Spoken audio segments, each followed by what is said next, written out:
فرزند زہرا یہ حالات برے ہیں۔ کاشانۂ بصیرت ایک ایسا مکمل یوٹیوب چینل جس پر محروم بصارت کے لیے بالخصوص اور تمام افراد کے لیے بالعموم سینکڑوں کی تعداد میں اسلامی کتب دستیاب ہیں۔ لہذا گزارش ہے کہ آپ اپنی ذمہ داری نبھاتے ہوئے کاشانۂ بصیرت کو سبسکرائب کرنے کے ساتھ ساتھ بیل آئیکن کو پریس کیجیے تاکہ آپ علم کے حصول کے ساتھ ساتھ مذہب اہل بیت کی اشاعت میں بھی اہم کردار ادا کرتے رہیں۔ کاشانۂ بصیرت، کاشانۂ بصیرت، کاشانۂ بصیرت۔ فرزند زہرا یہ حالات برے ہیں۔ بسم اللہ الرحمن الرحیم۔ السلام علیکم۔ کاشانۂ بصیرت کے یوٹیوب چینل سے نورین عباس حاضر خدمت ہے۔ ہماری زیر مطالعہ جو کتاب ہے اس کا نام ہے درس عقائد، جس کا 21واں حصہ میں آپ کی سماعتوں کی نظر کروں گی، اور اس کے مصنف ہیں آیت اللہ مصباح یزدی اور ترجمہ کیا ہے جناب سمیر حسین بہاولپوری نے۔ تو آئیے مطالعے کا آغاز کرتے ہیں۔ میں موجود ہوں صفحہ نمبر 255 پر، اور یہاں سے 39واں درس شروع ہوا جاتا ہے، جس کا عنوان ہے عصمت اور علم امام۔ مقدمہ: جیسا کہ ہم نے گزشتہ درس میں بیان کر دیا کہ اہل تشیع اور اہل تسنن کے درمیان موضوع امامت کے تحت صرف 3 مسئلوں میں اختلاف ہے۔ نمبر 1، پہلے یہ کہ امام کا تعین و انتخاب خدا کی جانب سے ہو۔ نمبر 2، دوسرے یہ کہ امام ملکہ عصمت سے آراستہ ہو۔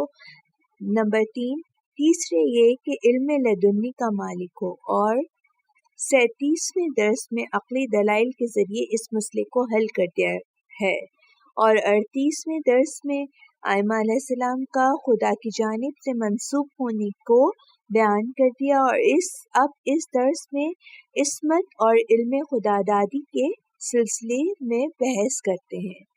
عصمت امامت، منصب امامت کا الہی ہونا اور حضرت علی علیہ السلام اور آپ کی اولاد کا خدا کی جانب سے منصب امامت پر فائز ہونے کے اسبات کے بعد ائمہ اطہار علیہ السلام کی عصمت کو اس آیت کے ذریعے ثابت کیا جا سکتا ہے۔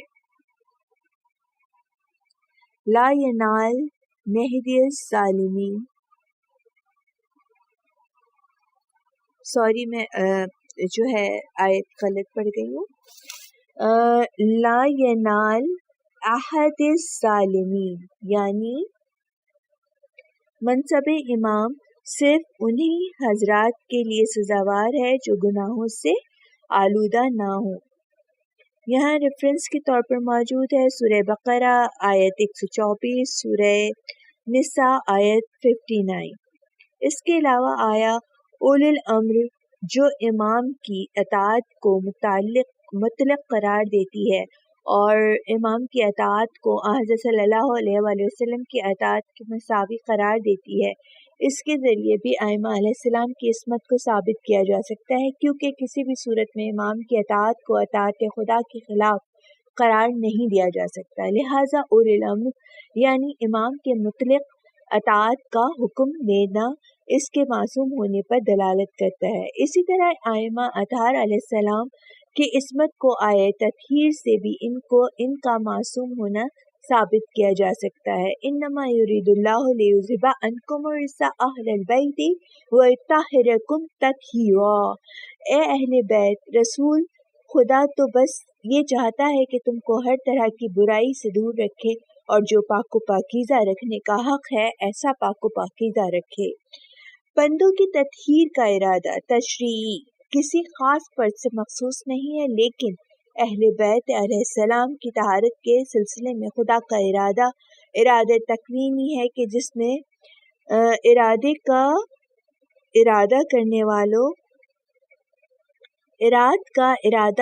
والے خدا سے تخلق ممکن نہیں ہے۔ تے لام فے، جیسا کہ ارشاد ہوتا ہے انما امرا اذا اراؤ سنا ان بقول لہو کن فیکون، پس تطہیر متعلق اور کسی بھی قسم کی نجاست اور پلیدی سے دوری عین عصمت ہے۔ اور ہمیں بخوبی معلوم ہے کہ مسلمانوں میں سے کوئی بھی فرقہ حضرت صلی اللہ علیہ وآلہ وسلم کے اہل بیت علیہ السلام کی عصمت کا قائل نہیں ہے، فقط شیعہ فرقہ ہے جو حضرت زہرا علیہ السلام اور 12 اماموں کی عصمت کا قائل ہے۔ اس مقام پر اس نقطے کی طرف اشارہ کرنا لازم ہے کہ اس آیت کے سلسلے میں وہ روایتیں جو نقل ہوئی ہیں ان میں سے اکثر کو اہل سنت کے علماء نے اپنی کتابوں میں درج کیا ہے، جو اس بات پر دلالت کرتی ہے کہ یہ آیت خمسہ تیا توئے بے یہ خمسہ طبیعہ کے سلسلے میں نازل ہوئی ہے۔ شیخ صدوق حضرت علی علیہ السلام سے نقل فرماتے ہیں کہ رسول خدا صلی اللہ علیہ وآلہ وسلم نے فرمایا، اے علی، یہ آیت تمہارے اور حسن و حسین علیہ السلام اور تمہاری نسل سے ہونے والے اماموں کے سلسلے میں نازل ہوئی ہے۔ میں نے سوال کیا کہ آپ کے بعد کتنے امام ہوں گے؟ تو آپ صلی اللہ علیہ وآلہ وسلم نے فرمایا، اے علی، تم ہوگے، پھر حسن اور پھر حسین 228، اور حسین کے بعد علی ابن الحسین، اس کے بعد محمد ابن علی، اس کے بعد جعفر ابن محمد، اس کے بعد موسیٰ ابن جعفر، اس کے بعد علی ابن موسیٰ، اس کے بعد محمد ابن علی، اس کے بعد علی ابن محمد، اس کے بعد حسن ابن علی، اور پھر حسن کے فزن حجت خدا امام ہوں گے۔ ریفرنس کے لیے نمبر 1 سورہ احزاب آیت 33، نمبر 2 سورہ یاسین 82۔ مزید وضاحت کے لیے تفسیر المیزان اور کتاب الامامہ والولایہ فی القرآن کی طرف رجوع کیا جائے۔ غایۃ المرام صاد 287 اور 293۔ اس کے بعد فرمایا کہ یہ اسماء اسی ترتیب سے ساحت عرش پر لکھے ہوئے ہیں، اور جب میں نے ان اسماء کو دیکھا تو خدا سے سوال کیا کہ یہ اسماء کس کے ہیں؟ تو خدا نے فرمایا، اے محمد صلی اللہ علیہ وآلہ وسلم، یہ تمہارے بعد ہونے والے امام ہیں کہ جنہیں پاک قرار دیا گیا ہے اور وہ معصوم ہیں، نیز ان کے دشمنوں پر بے شمار لعنت کی گئی ہے۔ ان آیتوں کے علاوہ حدیث ثقلین جس میں حضرت صلی اللہ علیہ وآلہ وسلم نے ائمہ اطہار علیہ السلام کو قرآن کے مساوی قرار دیا ہے اور تاکید فرمائی ہے کہ یہ دونوں کسی بھی حال میں ایک دوسرے سے جدا نہیں ہو سکتے، جو ائمہ معصومین علیہ السلام کی عصمت پر ایک روشن دلیل ہے، اس لیے کہ ایک معمولی خطا کا بھولے سے بھی سرزد ہو جانا قرآن عملی مفارقت کا سبب ہوگا۔ علم امام، اس بات میں کوئی شک نہیں ہے، ائمہ اطہار علیہ السلام لوگوں کے مقابلے میں علمی اعتبار سے بہت بلند مقامات کے حامل تھے، جیسا کہ حضرت صلی اللہ علیہ وآلہ وسلم نے فرمایا، لا تعلموہم فإنہم اعلم منکم، انہیں تعلیم نہ دو اس لیے کہ وہ تم لوگوں سے کہیں زیادہ جاننے والے ہیں۔ مخصوصاً حضرت علی علیہ السلام جو بچپنے سے رسول اللہ صلی اللہ علیہ وسلم کے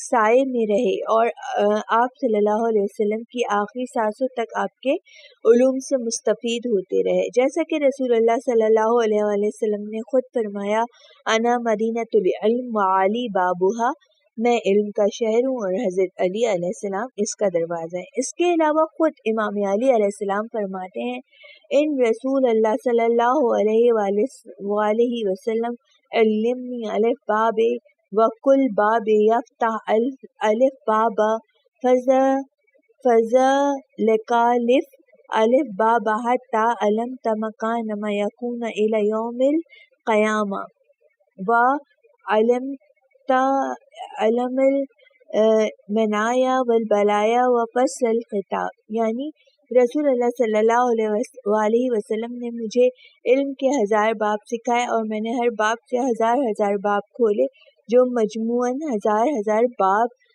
10 لاکھ باب ہو جاتے ہیں، یہاں تک کہ جو کچھ ہو چکا ہے اور جو کچھ قیامت تک ہونے والا ہے ان سب سے میں باخبر ہو گیا۔ ریفرنس کے لیے غایت المرام توئے قدیم جلد 4 صاد 293، غایت المرام صاد 245، اصول کافی جلد 1 صاد 294، مستدرک حاکم چین جلد 3 صاد 234۔ قابل توجہ نکتہ تو یہ ہے کہ ایک سنی عالم نے ایک کتاب بنام فتح الملک الاعلیٰ بصحہ حدیث مدینۃ العلم نے لکھی جو 1354 میں قاہرہ میں چھپی ہے۔ ینایہ المعدامہ صاد 88، اصول کافی جلد اول صاد 294۔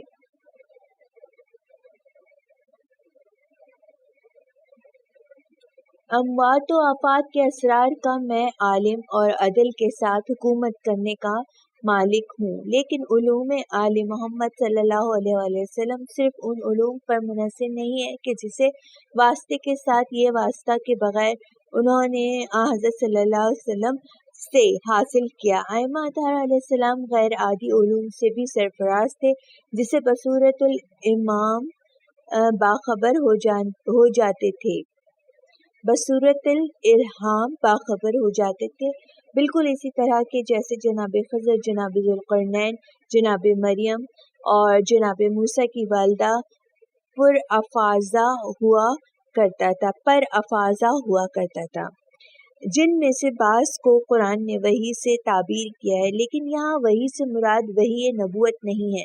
اسی وجہ سے بعض ائمہ علیہ السلام بچپنے میں مقام امامت پر فائز اور دوسروں سے تعلیم حاصل کرنے سے بے نیاز ہوتے تھے۔ یہ مطلب ان روایتوں کے ذریعے ثابت ہے جو خود ائمہ اطہار علیہ السلام سے نقل ہوئی ہیں، جن کی حجیت آپ لوگوں کی عصمت سے ثابت ہے، لیکن ان میں سے بعض کو بطور نمونہ پیش کرنے سے پہلے قرآن کی اس آیت کی طرف اشارہ ضروری ہے جس میں بعض افراد کو مومن اندہ علم الکتاب کے عنوان سے حضرت صلی اللہ علیہ وآلہ وسلم کی حقانیت پر بطور شاہد پیش کیا گیا ہے، اور وہ آیت یہ ہے۔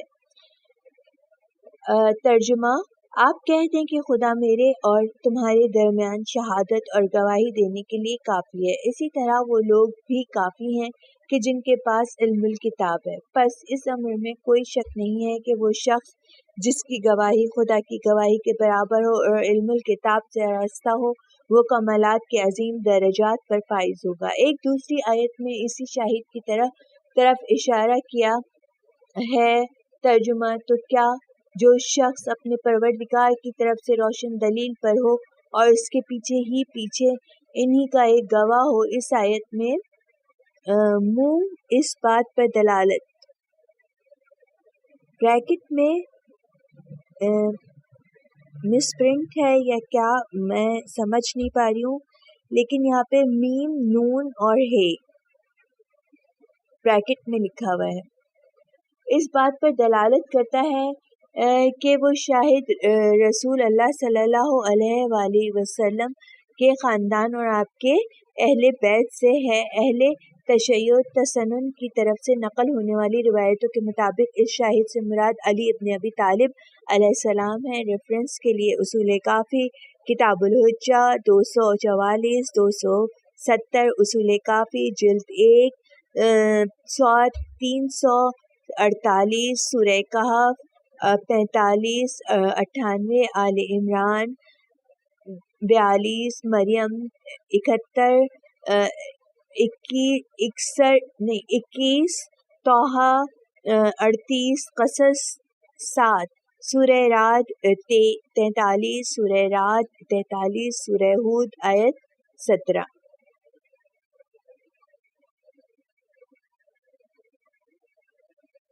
منجملہ ابن مغازلی شافعی نے عبداللہ بن عطا سے روایت کی ہے کہ اس نے کہا کہ میں ایک روز امام محمد باقر علیہ السلام کی خدمت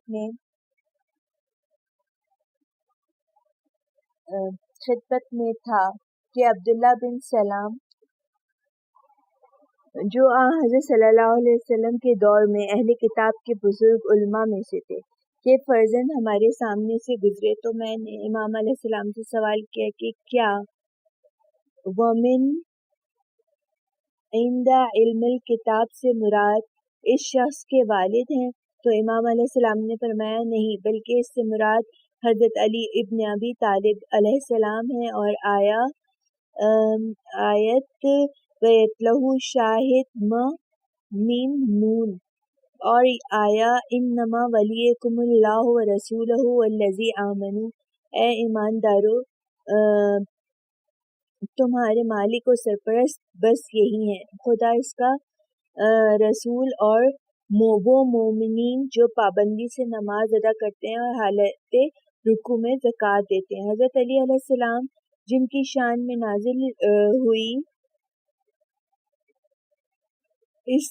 ہے، اسی طرح بہت سی روایتوں کے مطابق جو شیعہ اور سنی اسناد کے مطابق وارد ہوئی ہیں۔ سورہ ہود میں شاہد سے مراد علی ابن ابی طالب ہیں، لہذا میم نون ہے مو منا، میں اس کو اسی طرح پروناؤنس کر پا رہی ہوں، میم نون ہے سے مراد امام علی علیہ السلام، منا ہے یا سے مراد امام علی علیہ السلام کے علاوہ کوئی اور نہیں ہو سکتا۔ علم الکتاب کے حامل ہونے کی اہمیت اس وقت آشکار ہوگی کہ جب ہم جناب سلیمان علیہ السلام کے حضور میں تخت بلقیس کے حاضر کرنے کی داستان کا مطالعہ کریں۔ یہاں پہ آیت ہے جس کے معنی ہیں، ترجمہ یہ ہے، یعنی جس کے پاس کتاب کا ایک مختصر علم تھا، اس نے کہا کہ میں تخت بلقیس کو آپ کی پلک جھپکنے سے پہلے یہاں حاضر کروں گا۔ اس آیت سے معلوم ہوتا ہے کہ علم الکتاب کے ایک حصے سے باخبر ہونا ایسے حیرت انگیز امور کا باعث ہے، پس تمام علم الکتاب سے متصف ہونا کیسے عظیم اثرات کے رونما ہونے کا سبب ہو سکتا ہے۔ یہی وہ نقطہ ہے جسے امام صادق علیہ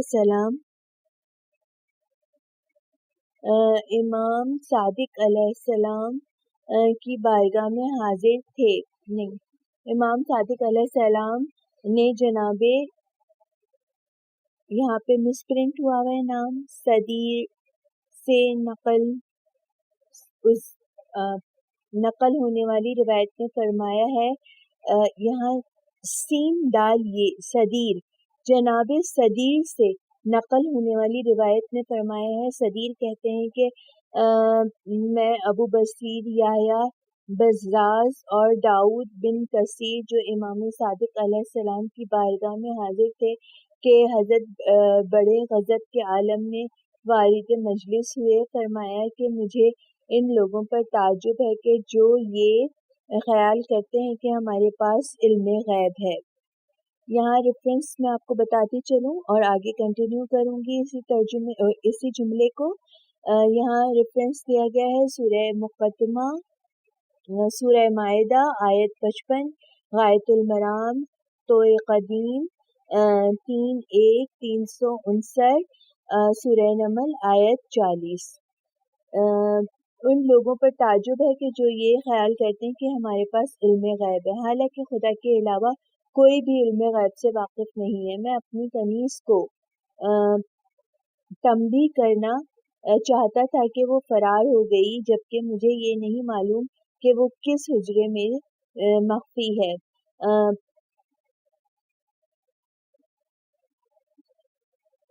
انا رادا الیک وجعلوا من المرسلین، قصص 70۔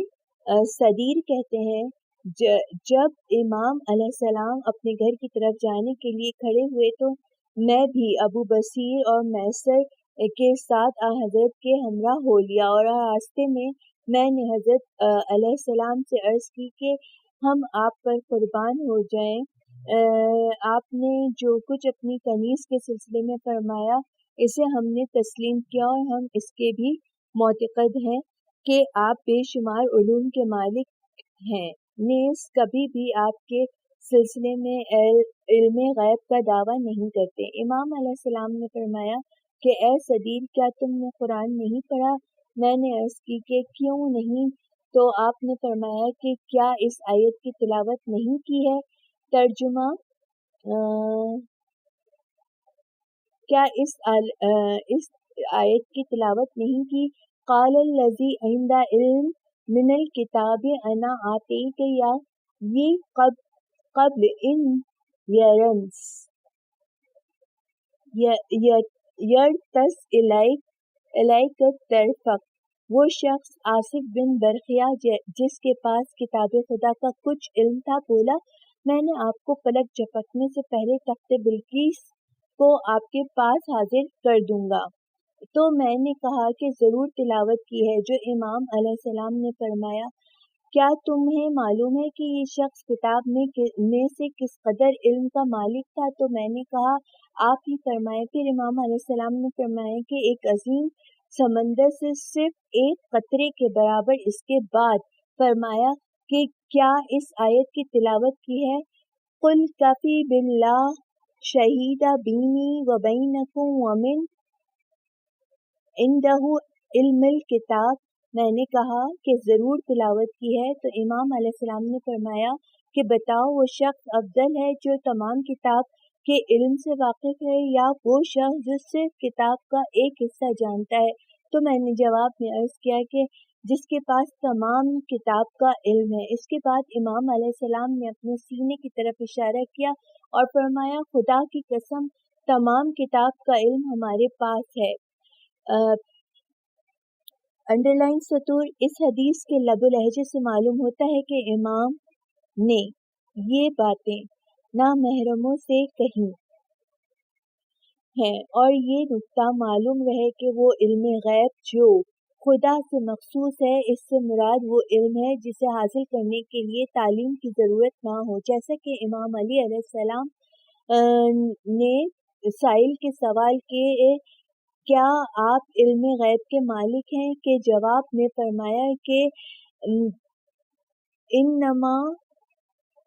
انما ہم تعلم من ذی علم، وگرنہ انبیاء اور اولیاء نبی وحی اور الہام کے ذریعے علوم غیبی سے واقف تھے۔ مادر حضرت موسیٰ کے لیے خدا کی جانب سے الہام انہی مقامات میں سے ایک ہے کہ جس کے لیے شک نہیں کیا جا سکتا۔ اصول کافی جلد 1 صفحہ 257 طبع دار کتب الاسلامیہ۔ اب اس کے بعد اہل بیت علیہ السلام کے علوم کو بیان کرنے والی روایتوں کی طرف اشارہ کرتے ہیں۔ امام رضا علیہ السلام امامت کے سلسلے میں ایک مفصل حدیث کے ضمن میں فرماتے ہیں، جب خدا کسی کو لوگوں کے لیے منتخب کرتا ہے تو اسے صدر عطا کرتا ہے، سین عین ہے، صدر عطا کرتا ہے، اور اس کے دل میں حکمت کے چشمے جاری اور اسے علم کی دولت سے آراستہ کر دیتا ہے تاکہ وہ سوالات کے جوابات دے سکے اور حق کو پہچاننے میں سرگردان نہ ہو۔ چنانچہ ایسا شخص معصوم، خدا کی طرف سے تائید شدہ اور خطاؤں سے محفوظ ہوتا ہے۔ دراصل خدا اس لیے اس کو خصلتیں عطا کرتا ہے تاکہ اس کے ذریعے سے اپنے بندوں پر حجت تمام کر سکے، لہٰذا یہ ایک عطیہ ہے جسے خدا پسند کرتا ہے، اسے عطا کرتا ہے۔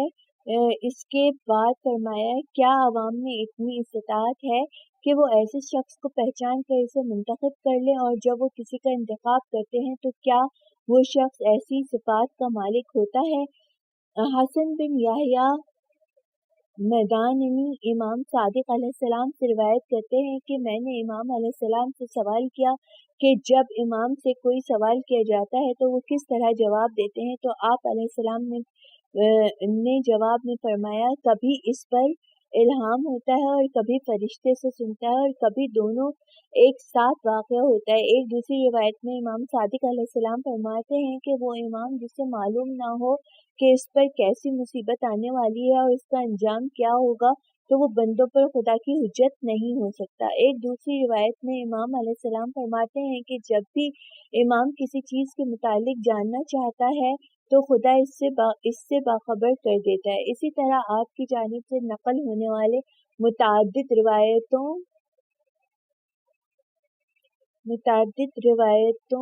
میں ملتا ہے کہ روح جبرائیل میکائیل سے عظیم تر مخلوق ہے جو رسول اللہ صلی اللہ علیہ وآلہ وسلم کے پاس تھی۔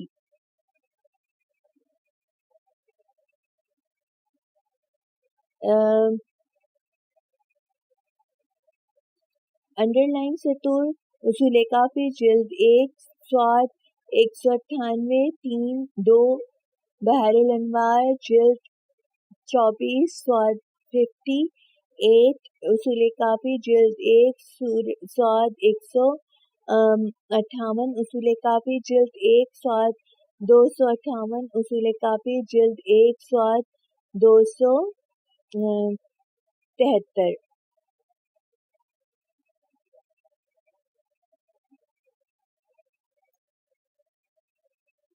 ان کے بعد ائمہ علیہ السلام کی طرف منتقل ہو گئی اور ان کی مدد ہوتی ہے۔ اس لائن کو میں دوبارہ پڑھ دوں۔ اسی طرح آپ کی جانب سے نقل ہونے والی متعدد روایتوں میں ملتا ہے کہ روح جبرائیل و میکائیل سے عظیم تر مخلوق ہے جو رسول اللہ کے پاس تھی۔ ان کے بعد ائمہ علیہ السلام کی طرف منتقل ہو گئی جن سے ان کی مدد ہوتی ہے۔ یہاں سوالات کا سلسلہ شروع ہو گیا ہے۔ نمبر 1، امام علیہ السلام کی عصمت کو کن آیتوں کے ذریعے ثابت کیا جا سکتا ہے؟ نمبر 2، کون سی روایت امام علیہ السلام کی عصمت پر دلالت کرتی ہے؟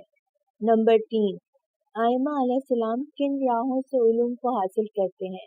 نمبر 4، گزشتہ ادوار میں کون لوگ ایسے علم کے مالک تھے؟ نمبر 5، کون سی آیت علم امامت پر دلالت کرتی ہے؟ اس کی وضاحت کریں۔ نمبر 6، علم الکتاب کی اہمیت بیان کریں۔ نمبر 7، علوم ائمہ علیہ السلام سے مربوط چند روایتوں کو پیش کریں۔ اور سامعین، یہاں پہ میں اپنے مطالعے کو روک رہی ہوں۔ انشاءاللہ دوبارہ حاضر ہوں گی، جب تک کے لیے خدا